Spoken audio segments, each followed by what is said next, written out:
ನೀವು ಮಲ್ಕೊಳ್ಳಿ, ನಾನು ಆ ಕಡೆ ಹೋಗಿ ಓದ್ತೀನಿ. ಇಷ್ಟೊತ್ತಲ್ಲಿ ಓದ್ಕೊಳ್ತೀಯಾ? ಹಾ, ಬೆಳಗ್ಗೆ ಎಲ್ಲ ಕೆಲಸನೇ ಇರತ್ತಲ್ವಾ, ಅದಕ್ಕೆ ಈಗ ಓದ್ಕೊಂತೀನಿ. ಅಲ್ಲ, ಇಲ್ಲೇ ಕೂತ್ಕೊಂಡು ಓದ್ಕೋದೇ ಆಚೆ ಹೋಗ್ತಿದ್ಯಾ? ನಿಮ್ಗೆ ಲೈಟ್ ಆನ್ ಇದ್ರೆ ನಿದ್ದೆ ಬರಲ್ಲ ಅನ್ನೋದು ನನಗೆ ಗೊತ್ತು. ನಾನು ಮಲ್ಗೋದು ತುಂಬಾ ಹೊತ್ತಾಗತ್ತೆ, ನೀವು ಮಲ್ಕೊಡಿ. ಅಲ್ಲವರ, ಬೆಳಿಗ್ಗೆ ಎಲ್ಲ ಮನೆ ಕೆಲಸ ಮಾಡಿ ರಾತ್ರಿ ತರ ಓದ್ಕೊಳ್ತಿಲ್ವಾ? ಕಷ್ಟ ಆಗಲ್ವಾ ನಿನ್ಗೆ? ನಾನು ಕಷ್ಟಪಟ್ಟು ಓದ್ತಾ ಇಲ್ಲ, ಇಷ್ಟಪಟ್ಟು ಓದ್ತಾ ಇದ್ದೀನಿ. ನೀವು ಅತ್ತೆ ಮಾತನ್ನ ಲೆಕ್ಕಿಸ್ದೆ ನನ್ನ ಹೆಂಡತಿ ಎಕ್ಸಾಮ್ ಬರೀತಾಳೆ, ದೊಡ್ಡ ಕೆಲ್ಸಕ್ಕೆ ಸೇರ್ತಾಳೆ ಅಂತ ಎಷ್ಟೆಲ್ಲ ಕನಸುಗಳನ್ನ ಇಟ್ಕೊಂಡಿದ್ದೀರಾ. ನಾನು ಆ ಕನಸು ನನ್ಸು ಮಾಡಬೇಕು ಅಂದರೆ ನಾನು ಈಗ ನಿದ್ದೆ ಮಾಡಬಾರ್ದು. ಆ ಕನಸು ನನ್ಸಾಗೋವರೆಗೂ ನನಗೆ ನಿದ್ದೆ ಬರೋದೂ ಇಲ್ಲ. ನಾನು ನಿಮ್ಮ ಆಸೆನ ಈಡೇರಿಸ್ತೀನಿ, ನಿಮ್ಮ ನಂಬಿಕೆನ ಉಳಿಸ್ಕೊಳ್ತೀನಿ. ಚೆನ್ನಾಗಿ ಓದಿ ಎಕ್ಸಾಮಲ್ಲಿ ಒಳ್ಳೆ ಸ್ಕೋರ್ ಮಾಡ್ತೀನಿ. ಆಗ ನಿಮ್ಮ ಎದೆ ಮೇಲೆ ಮಲಗಿ ನೆಮ್ಮದಿಯಾಗಿ ನಿದ್ದೆ ಮಾಡ್ತೀನಿ. ನೀವೀಗ ಮಲ್ಕೊಳ್ಳಿ.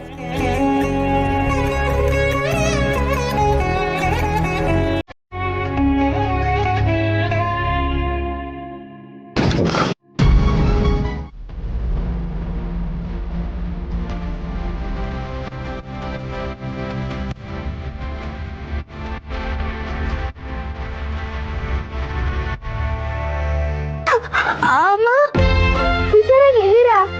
ಯಾವಾಗ ಬಂದ್ರಿ? ಚೆನ್ನಾಗಿದ್ದೀರಾ? ಪಿಂಕಿ ಪುಟ್ಟ, ನಾನು ಹುಷಾರಾಗೇ ಇದ್ದೀನಿ. ನನಗೇನಾಗಿದೆ ನೋಡು, ನನಗೇನಾಗಿದೆ? ಈಗ ನಾನು ಬಂದಿದ್ದೀನಲ್ವಾ, ನಿನ್ನ ಜೊತೆನೇ ಇರ್ತೀನಿ.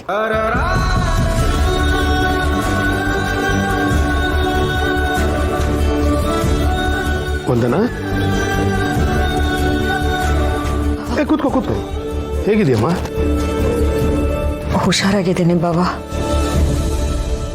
ಅಲ್ಲ ಕಣೋ ಸುರೇಂದ್ರ, ಇವಳನ್ನ ಹಾಸ್ಪಿಟ್ಲಿಗೆ ಅಡ್ಮಿಟ್ ಮಾಡಲಿಲ್ವಾ? ದಿಢೀರಂತ ಮನೆ ಕರ್ಕೊಂಡ್ಬಿಟ್ಟಿದ್ಯಾ? ಇಲ್ಲಣ್ಣ, ನಮ್ಮ ವಂದನಾಗ ಏನೂ ಆಗಿಲ್ಲ. ನಿಜ ಹೇಳ್ಬೇಕು ಅಂದ್ರೆ ಅವಳಿಗೆ ಏನೂ ತೊಂದರೆ ಇಲ್ಲ ಅಂತ ಡಾಕ್ಟರ್ ರಿಪೋರ್ಟ್ ಕೊಟ್ಟಿದ್ದಾರೆ. ಮತ್ತೆ ಆ ಡಾಕ್ಟರ್ ಯಾಕೆ ಹಾಗೆ ಹೇಳಿದ್ರು? ವಂದನ ನಡವಳಿಕೆ ಇಲ್ಲಣ್ಣ, ನಾವು ಇವಳನ್ನ ತಪ್ಪು ತಿಳ್ಕೊಂಡಿದ್ವಿ. ಅವಳು ಗಾಬರಿಯಾಗಿದ್ದು ನಿಜ, ಒಂಟಿಯಾಗಿದ್ದಕ್ಕೆ ಸ್ವಲ್ಪ ಡಿಸ್ಟರ್ಬ್ ಆಗಿದ್ದು ನಿಜ. ನಾವೆಲ್ಲರೂ ಇವಳು ವಿರುದ್ಧವಾಗಿ ನಡ್ಕೊಂಡ್ವಿ, ಚಿತ್ರಹಿಂಸೆ ಕೊಟ್ವಿ. ಅದಕ್ಕೆ ಅವಳು ರಿಯಾಕ್ಟ್ ಮಾಡಿದಾಳೆ ಅಷ್ಟೇ. ಅದು ಬಿಟ್ರೆ ಅವಳಿಗೇನು ಸಮಸ್ಯೆ ಇಲ್ಲಣ್ಣ.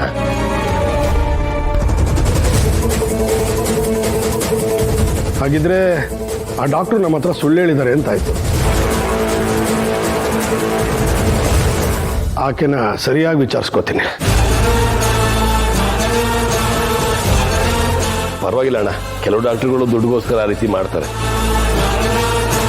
ಆ ವಿಷಯ ಆಮೇಲೆ ಮಾತಾಡೋಣ. ಒಂದನ್ನ ಆಂಬ್ಯುಲೆನ್ಸ್ ಅಲ್ಲಿ ಕರ್ಕೊಂಡು ಆಸ್ಪತ್ರೆಗೆ ಹೋಗುವಾಗ ದಾರಿ ಮಧ್ಯದಲ್ಲಿ ಏನಿಲ್ಲಪ್ಪ, ದಾರಿ ಮಧ್ಯದಲ್ಲಿ ಚಿಕ್ಕಮ್ಮಂಗೆ ಎಚ್ಚರ ಆಗಿದೆ. ಅವರು ಹಾಸ್ಪಿಟಲ್ಗೆ ಹೋಗಲ್ಲ ಅಂತ ಹಠ ಮಾಡಿದ್ದಾರೆ. ಅಷ್ಟರಲ್ಲಿ ಇವರು ಮತ್ತೆ ಚಿಕ್ಕಪ್ಪ ಅಲ್ಲಿಗೆ ಬಂದರು.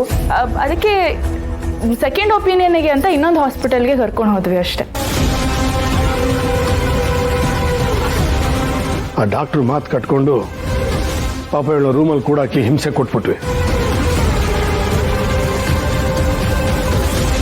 ನೀವು ಬೇರೆ ಡಾಕ್ಟರ್ ಹತ್ರ ಹೋಗಿದ್ದು ಒಳ್ಳೇದಾಯ್ತು, ಸೆಕೆಂಡ್ ಒಪಿನಿಯನ್ ಸಿಕ್ತು. ಆದ್ರೆ ಎಲ್ಲ ಸತ್ಯನೂ ಗೊತ್ತಿದ್ದು ಈ ಶ್ರಾವಣಿ ವೀರು ಹತ್ರ ಯಾಕೆ ಹೇಳ್ತಿಲ್ಲ? ವೀರು ಹತ್ರ ಇದನ್ನೆಲ್ಲ ಮುಚ್ಚಿಡ್ತಿದ್ದಾಳೆ ಅಂದ್ರೆ ಇವಳೇನೋ ದೊಡ್ಡದಾಗೆ ಪ್ಲಾನ್ ಮಾಡ್ಕೊಂಡಿದ್ದಾಳೆ ಅಂತ ಅರ್ಥ. ಏನ್ ಅನ್ಕೊಂಡಿರ್ಬೋದು? ಹಾಗಂತ ಆ ಡಾಕ್ಟರ್ನ ಸುಮ್ಮನೆ ಬಿಡಲ್ಲ. ಆಕೆ ಯಾರು ಅಂತ ವಿಚಾರಿಸಿ ಸರಿಯಾಗಿ ಶಾಸ್ತಿ ಮಾಡಿಸ್ತೀನಿ. ಇವಾಗ ಅದು ಮುಖ್ಯ ಅಲ್ಲ. ಸುರೇಂದ್ರ, ಒಂದು ನನ್ನ ರೂಮಿಗೆ ಕರ್ಕೊಂಡು ಹೋಗು. ತಾಯಿ ಮಗಳು ಈಗ ಸಂತೋಷವಾಗಿರೋದನ್ನ ನೋಡೋಕ್ಕೆ ಮನಸ್ಸಿಗೆ ಆನಂದ ಆಗುತ್ತೆ. ಹೋಗಿ ರೆಸ್ಟ್ ಮಾಡಮ್ಮ.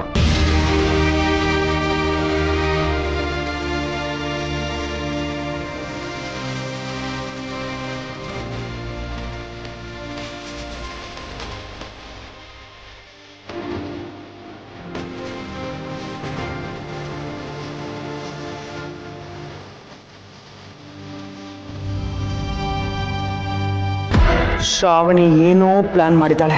ಏನಿರ್ಬೋದು? ಅವಳು ನನ್ನನ್ನು ಇಲ್ಲಿ ಬಿಟ್ಟಿದ್ದಾಳೆ ಅಂದಮೇಲೆ ಮುಂದೆ ಎಲ್ಲೋ ದೊಡ್ಡದಾಗಿ ಹಿಡಿಯೋ ಯೋಚನೆಯಲ್ಲೇ ಇರ್ತಾಳೆ. ಏನ್ ಮಾಡಲಿ?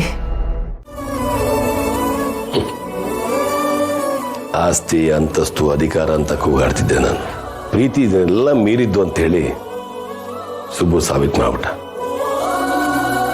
ದೇವರು ನಿಮ್ಮಿಬ್ಬರನ್ನ ಒಂದು ಮಾಡಿರೋದ್ರಲ್ಲಿ ಯಾವ ತಪ್ಪು ಇಲ್ಲ. ಅದೇನೋ ಹೇಳ್ತಾರಲ್ಲ, ನಿಮ್ಮ ಪ್ರೀತಿ ಪವಿತ್ರವಾದ್ದು. ಒಳ್ಳೇದಾಗ್ಲಿ ನಿಮ್ಗೆ. ಹೌದು, ಒಂದರ ಮೇಲೆ ಅಟ್ಯಾಕ್ ಆಗಿದ್ದು ಆಸ್ಪತ್ರೆಗೆ ಸೇರಿಸಿದ ವಿಷಯನ ನೀವು ಅಣ್ಣಂಗೆ ಯಾಕೆ ಹೇಳಿಲ್ಲ?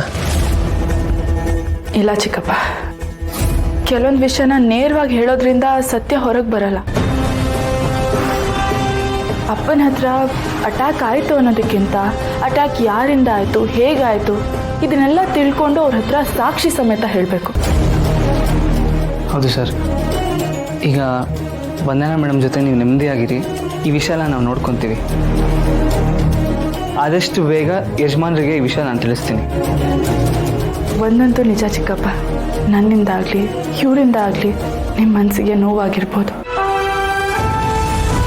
ಆದರೆ ನಾವಿಬ್ಬರು ಯಾವುದೇ ಕಾರಣಕ್ಕೂ ಈ ಮನೆಗೆ ಅನ್ಯಾಯ ಆಗೋಕ್ಕಾಗಲಿ, ಈ ಮನೆಗೆ ತೊಂದರೆ ಆಗೋಕ್ಕಾಗಲಿ ಜೀವ ಹೋದರೂ ಬಿಡಲ್ಲ. ನಿಮಗೆ ಗೊತ್ತು ಸುರೇಂದ್ರ ಸರ್, ಈ ಮನೆ ನನ್ನ ಪಾಲಿಗೆ ದೇವಸ್ಥಾನ ಇದ್ದಂಗೆ ಅಂತ. ಮನೆಯನ್ನಾಗಲಿ ಮನೆಯವ್ರನ್ನಾಗಲಿ ಕಾಪಾಡ್ಕೊಳ್ಳೋ ಜವಾಬ್ದಾರಿ ನಂದು. ನನ್ನ ಜೀವ ಇರೋವರೆಗೂ ಆ ಕರ್ತವ್ಯ ನಿಭಾಯಿಸ್ತಾ ಇರ್ತೀನಿ.